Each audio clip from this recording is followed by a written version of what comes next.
magandang balita po, umunlad ang ekonomiya ng Pilipinas. Ayon sa NEDA o ang National Economic Development Authority, tumaas ang GDP o Gross Domestic Product ng Pilipinas ngayong taon sa 7.1% kumpara sa 3.2% sa parehong panahon noong 2011.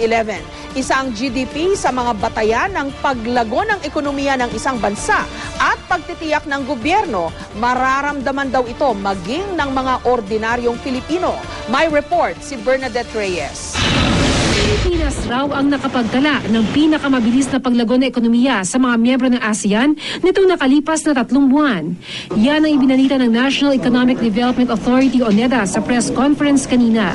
Ngayong third quarter ng taong ito, pumalo sa 7.1% ang GDP growth rate.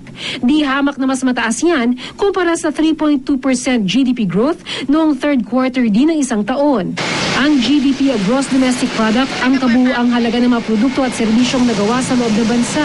Ito ang isa sa ginagamit para sukatin ng ekonomiya ng isang bansa. Ayon sa NEDA, ang dahilan sa pagtaas ng GDP ay ang pagpapakitang gilas ng manufacturing, services at construction sector ng bansa. Tumaas din daw ang gastos ng gobyerno at maging ng mga Pinoy. Nananatiling mahina pero bumabawi naman daw ang agriculture industry. Mataas ang expectation, business confidence in the economy, and malakas yung economic activities sa various sectors. Ayon sa palasyo, mararamdaman ni Juan de la Cruz ang 7.1% GDP growth. Well, kung i-breakdown nyo po yung mga detalye, tumaas po ang ating public and private construction. That would mean more employment for the people. Simula Enero hanggang Setyembre ng taong ito, nasa 6.5% na ang GDP growth rate. Mas malaki kaysa sa 3.9% na naitala sa kaparehas na panahon noong 2011. Naniniwala ang Malacanang na kapag nagtuloy-tuloy ang ganitong takbo na ekonomiya, mas mararamdaman ng mas maraming Pinoy ang epekto ng pag-unlad. Sa takbo ng ating ekonomiya ngayon, ayon sa NEDA, hindi raw malayo maabot ng bansa ang 5 to 6% na growth target ngayong taon. Pero kailangan pa rin daw ipagpatuloy ang mga pagbabago nang sa gayon, lalo tayo makaakit ng mga negosyante.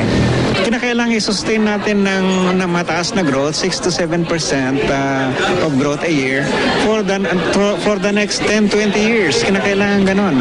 Otherwise, you'll not be able to catch up ngayon kung masustain natin yung expansion na yan for a long time. That should eventually lead into increases in average income, no? Increases in incomes among the people, among ordinary Filipinos. Pero higit sa mga numero, may ibang kasama sa wishlist ng mga Pinoy para sa susunod na taon. Sana alas po lahat po ng nagaganyan ng trabaho, madalian din. Sana din sir, lalaki na yung sweldo namin, tas bababa din po yung mga presyo ng mga bilihin. Sana po wala ng korupsyon dito sa gobyerno at para lalong gumanda yung ekonomiya. Bernadette Reyes, GMA News.